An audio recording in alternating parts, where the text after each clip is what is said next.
Hey everyone and I welcome you all on my channel that is Aditi's journal. So आज हम बात करेंगे IBPS PO pre के 23 अगस्त यानी कि संडे के शिफ्ट 1 के एग्ज़ाम की। सो मेरा शिफ्ट 1 था संडे को और मैं इसका पूरा ऑनेस्ट एनालिसिस दूंगी। मैं कोई टीचर नहीं हूँ nor I am any mentor. So मैं ये नहीं बता सकती कि इसका सेफ़ अटैम्प्ट कितना है या आपको कितने अटैम्प्ट आपने किए तो आपको मेंस की तैयारी करनी चाहिए नहीं करनी चाहिए, बट मैं अपना ऑनेस्ट ओपिनियन रखूँगी इस वीडियो में कि मुझे कैसा लगा ओवरऑल एग्ज़ाम का एक्सपीरियंस। तो शुरू करते हैं। सबसे पहली बात तो ये है कि पूरा एग्ज़ाम, अगर हम पूरे एग्ज़ाम की बात करें ओवरऑल, तो इट वाज मॉडरेट। मैं ये नहीं बोलूँगी कि बहुत इजी था या बहुत ज़्यादा हार्ड था, ना बहुत इजी था ना बहुत हार्ड था, इट वाज मॉडरेट। ऑब्वियसली देखिए, ये SBI क्लर्क और IBPS क्लर्क नहीं है, IBPS PO है। तो जब प्रोबेशनरी ऑफिसर्स के लेवल का एग्ज़ाम आप देते हैं तो आप ये एक्सपेक्ट नहीं कर सकते कि आप 100 आउट ऑफ 100 लगा के आएंगे या 90 के अबव मार्क्स लगा करके आएंगे। इतना तो मेरा एक्सपीरियंस है ही एग्ज़ाम्स का। सो शुरू करते हैं। सबसे पहले जब एग्ज़ाम ओपन हुआ तो सबसे पहले इंग्लिश का सेक्शन ओपन हुआ था, then quants and then reasoning. सबसे पहले हम इंग्लिश की बात कर लेते हैं। तो इंग्लिश में 5 क्वेश्चंस वर्ड स्वैप के थे जो डुएबल थे, बहुत ट्रिकी नहीं थे। एक RC था जो कि चाइना की फार्मास्यूटिकल मार्केट के ऊपर था, उसके अप एंड डाउन्स और जो भी उसका पूरा ट्रेंड है उस पे था वो RC। It was also doable, but उसके मेरे ख्याल से 7 से 8 क्वेश्चंस थे, क्वेश्चंस ज़्यादा थे उसके। और इसके अलावा एक पैराजंबल भी आया था। पैराजंबल भी इजी नहीं था, बहुत बड़े बड़े सेंटेंसेस नहीं थे, बट वो बहुत ज़्यादा कंफ्यूजिंग लग रहे थे, मतलब उनका सीक्वेंस पहचानना was a bit tricky. And then इसके बाद फिर आते हैं हमारे एरर डिटेक्शन के क्वेश्चंस। एरर डिटेक्शन के भी क्वेश्चंस थे, 5 क्वेश्चंस एरर डिटेक्शन के थे। बहुत ज़्यादा हार्ड तो नहीं थे, बट हाँ 120 रूल्स ऑफ ग्रामर अगर आपने किया होगा तो आप इजीली उसको मैनेज कर सकते हो। 3 से 4 क्वेश्चंस थे जो इनकरेक्ट या मिस स्पेल्ड वर्ड पे थे। मतलब 3-4 ब्लैंक दिए होते हैं, उसमें आपको बताना होता है कि कौन सा ग्रामेटिकली इनकरेक्ट है या फिर मिस स्पेल्ड है। तो वो 3 से 4 क्वेश्चंस थे। इसके बाद देखो, मुझे जितना याद आ रहा है मैं उतना बता रही हूँ। आई डोंट नो मैं कितना एग्जैक्ट नहीं बता पाऊँगी, हो सकता है नंबर ऑफ़ क्वेश्चंस का काउंट ऊपर नीचे हो जाए, बट जितना मैं I am trying my best to recall. तो 4 से 5 क्वेश्चंस जो थे वो एक करेक्ट मीनिंग के थे। लाइक एक वर्ड दे दिया और उसके 3-4 सेंटेंसेस हैं, उसमें ये बताना होता था कि उस पर्टिकुलर वर्ड का यूजेज किस सेंटेंस में सही हुआ है।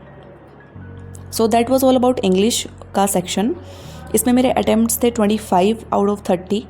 बेसिकली मेरा इंग्लिश बैकग्राउंड रहा है, तो इसलिए मेरा इंग्लिश में बहुत ज़्यादा मुझे एफर्ट नहीं करना पड़ता है, मेरा इंग्लिश ओवरऑल ठीक ठाक जाता है। देन क्वांट्स का सेक्शन ओपन होता है। सबसे पहले इसमें सिंप्लीफिकेशन के क्वेश्चंस थे 4 से 5, और उसके बाद सिंप्लीफिकेशन के क्वेश्चंस भी बहुत इजी नहीं थे, अप्रॉक्सीमेशन थे to be honest. Simplification proper simplification नहीं था, it was approximation. Then quadratic के क्वेश्चंस थे जिसमें से रूट्स के भी 2 क्वेश्चंस आए हुए थे, और बाकी तो लाइक ठीक है, क्वाड्रेटिक लाइक बहुत मुश्किल नहीं था, क्वाड्रेटिक भी इट वाज डुएबल। देन 10 से 15 तो नहीं कहूँगी, मैंने गलती से 15 लिख दिया है। 10 से 12 क्वेश्चंस अर्थमेटिक के थे जिनके टॉपिक्स इस हिसाब से थे। लाइक नंबर सिस्टम का एक क्वेश्चन था, और इसके बाद फिर SICI का क्वेश्चन था, परसेंटेज का भी क्वेश्चन था, रेशियो का भी क्वेश्चन मेरे ख्याल से आया हुआ था जितना मैं रिकॉल कर पा रही हूँ। Then time speed and distance तो रहता ही रहता है, और पाइप्स एंड सिस्टम का भी क्वेश्चन था। Then time work and wages से क्वेश्चन नहीं था as far as I remember. Then mensuration से क्वेश्चन था, मेंसुरेशन से बहुत बेसिक क्वेश्चन था, it was direct formula based question. And then I guess mixtures and alligation, yes average and mixture and alligation से भी एक क्वेश्चन था। So that was all about arithmetic. Then आते हैं हम इसके DI सेक्शन पे। तो DI में 3 DIs थी। एक केसलेट आई भी थी। केसलेट बहुत बड़ी तो नहीं थी, बट थोड़ा सा ट्रिकी या कैलकुलेटिव ज़रूर थी। एक डायरेक्ट बार चार्ट था जिसमें डायरेक्ट कोई डेटा कैलकुलेट नहीं करना था। टोटल नंबर ऑफ़ पार्टिसिपेंट्स दिया हुआ था JKLMN पे, टोटल नंबर ऑफ़ पार्टिसिपेंट्स कितने हैं, लाइक मेल प्लस फीमेल, और मेल का बार दिया हुआ था। देन आपको उसमें से टोटल में से मेल माइनस करके फीमेल्स का निकालना था। तो इस हिसाब से उसके क्वेश्चन थोड़े ट्रिकी थे, क्योंकि ऑब्वियसली आप जब DI एकदम सिंपलर है तो क्वेश्चन तो ट्रिकी होंगे ही होंगे। एंड देन एक और DI आई थी जो जिसमें लाइन ग्राफ था और उसके साथ परसेंटेज के क्वेश्चंस, परसेंटेज का एक चार्ट दिया हुआ था. So that was all about quants. Quants में मैं अगर अपने अटैम्प्ट्स की बात करूँ तो बहुत अच्छा नहीं हो पाया मेरा. क्वांट्स मेरा थोड़ा वीक रहता है हमेशा से, लेकिन मैंने गेस वर्क नहीं किया है. I attempted 17 out of 35, like almost half. And then अब आते हैं हमारे लास्ट सेक्शन पे, that is reasoning. So reasoning की मैं बात करूँ तो रीजनिंग भी बहुत ज़्यादा ईजी नहीं था. मैंने बताया ना, ओवरऑल पेपर मॉडरेट ही था. कोई भी सेक्शन आपको इतना ईजी नहीं मिलेगा कि आपको ऐसा लगे कि अरे वाह मज़ा ही आ गया इसमें. तो इसमें 3 से 4 पजल्स थी. पजल्स भी ऐसी थी कि ऐसा नहीं था कि एक बार में बन जाए, आपको 2 से 3 बार ट्राई करना पड़ रहा था. पॉसिबिलिटीज़ बनानी पड़ रही थी, तब बन रही थी वो.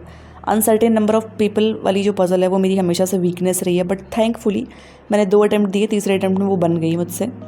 Then uncertain number of people वाला मैंने किया.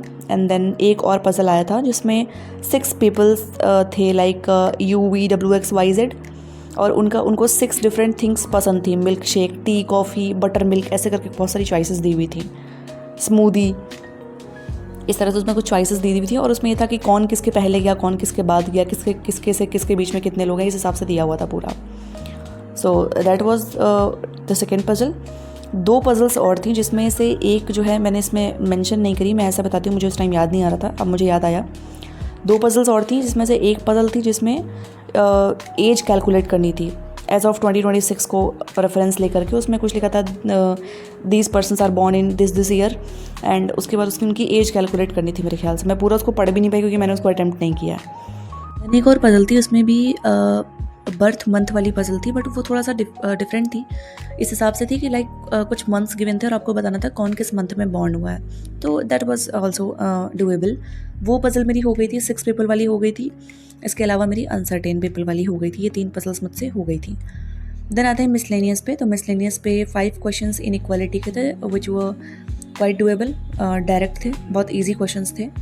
देन एक क्वेश्चन ब्लड रिलेशन से था जो शुरुआत में तो काफ़ी ईजी लग रहा था, बट लास्ट पॉइंट पे आते आते it was a tricky one. जिन लोगों ने शिफ्ट 1 का एग्ज़ाम दिया होगा वो समझ गए होंगे. Then direction distance I was expecting, but direction distance से क्वेश्चन नहीं था.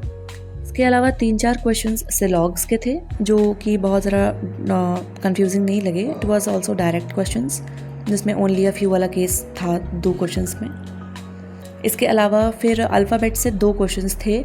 एक क्वेश्चन तो था जिसमें फ्रंट एंड बैक, लाइक इस तरीके से बोलते हैं ना कि एक वर्ड दे देते हैं आपको, फिर बोलते हैं कि उसमें फॉरवर्ड एंड बैकवर्ड कितने अल्फ़ाबेट्स हैं, कितने अल्फ़ाबेट्स का पेयर बन रहा है, आपको वो फाइंड आउट करना होता है. तो उसमें 3 पेयर्स बन रहे थे. मुझे वो एग्जैक्ट वर्ड नहीं याद आ रहा है कौन सा वर्ड था, बट उसमें 3 पेयर्स बन रहे थे. एक और क्वेश्चन था अल्फ़ाबेट का जो मैंने अटैम्प्ट नहीं किया बिकॉज वो बहुत ट्रिकी, वो SSC लेवल का मुझे लग रहा था. So I just skipped that question. And now if you will talk about my attempts in this particular section, that is of reasoning. So I attempted 20 out of 35 in this section. And also you guys do let me know about your attempts section wise in my comment section. And also I would like to inform you guys about a series जो कि मैं चला रही हूँ इसी channel पे, like YouTube shorts पे. इसी चैनल पे आप जाएंगे तो आपको एक डे वाइज सीरीज़ मिलेगी which is targeting IBPS and SBI clerk. And if you guys are also targeting these exams then you can join me on my series and we can study together. Also, if we will talk about my complete attempts, like overall attempts, so I have attempted 62 out of 100. I don't know ये mosquito कहाँ से बीच में आ गया. Like he is also expressing his presence. Anyways, so that was all about today's analysis video of IBPS PO Pre.